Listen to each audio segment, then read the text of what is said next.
Salutations, Queen of Shade here, just coming at you with a little self-exploration, self-realization. Get this, for so many years, I'm 41 now, and when I was about maybe 21, 22, 23, somewhere in there, even later, maybe even 24, no, 23, I was going to be signed to a major record label. And then before I could sign with my A&R, I backed out of it. I said, you know what, this is not what I want to do. This is not where I want to go. The record company was very upset. My A&R was very upset.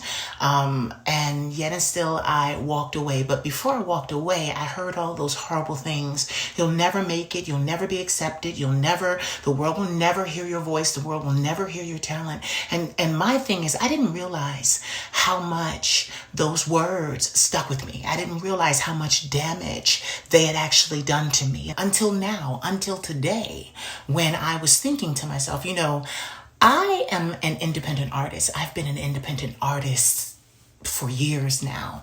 And that means I've paid for my own music. I've written my own music. It's been me, and my sister, Minnie. She's my producer. We've been at this thing, toiling for a long time. And you guys that have heard the music, the music is valuable. I'm there. I never needed any kind of coaching. I knew I could sing that type of music. It was me. So I knew it wasn't a problem. But what the problem was, is I kind of shied away from becoming friends with mainstream artists because I felt like I would never be one of them. I would never be accepted, that they were kind of like my enemy because I chose to do it on my own, which kind of made me a rebel. So I felt like I would never, ever fit in with mainstream artists. And then today I was taking stock of, all the people that have loved me and loved on me for my birthday and said things to me in public and in private. And I realized something. I know a lot of mainstream artists. I know a lot. I would never call their names to you. That's not what I do. But I know a lot of mainstream artists, and it hurt for a long time because I never felt like I'd be accepted. But let me tell you something that I realized.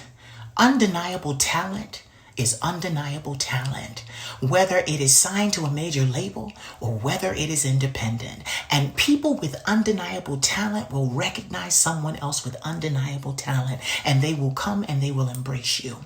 I have been embraced by people I never thought I'd be embraced by because I was on the outside looking in. But I'm not on the outside looking in. I just did my own thing. And furthermore, these artists and musicians are not my enemies. They just chose to do it a different way, contrary to the way that I chose. But it doesn't make us enemies. And I had to realize that. For so long, I've been walking around kind of mournfully because it was like, wow, I'll never be able to know all of these, mainstream artists that love music, because you become an artist because you love music. You have a voice and you want to put it out into the world. And I kind of lost focus of that for a minute because it was like, well, you'll never be accepted. You'll never go to this. You'll never do that. You'll never do this. And then all these mainstream artists started embracing me and saying wonderful things to me. And though I'm independent, I have the respect. And I could never pay for that. Listen, there's no payment for that. It's because they see my talent, all that I do, and they embrace me. And I never thought that would happen as an independent artist, but it's happening. And I'm so honored and grateful and thankful to be a respected artist. When you Google me, it says musical artist. So I'm just so honored that even though I didn't do it their way, I still get the respect that I deserve for being a prolific artist. There's only one thing that I can say to that. I want to trust me the way you trust me, and all of my pretty, all of my ugly too. I'd love to see me from your point of view. I'd love to see me from your point of view.